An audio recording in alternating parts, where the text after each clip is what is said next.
Palagi mong tatandaan, daan lang tayo rito sa mundo, kaya ang bawat araw ay sikapin mong may kabuluhan at kasiyahan. Huwag mong alalahanin ang mga bagay-bagay dahil lahat ng nangyayari ay merong dahilan.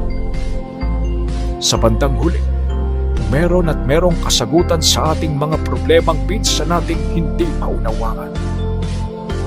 Ang bawat hamon at pagsubok ay biyaya yan, Apo.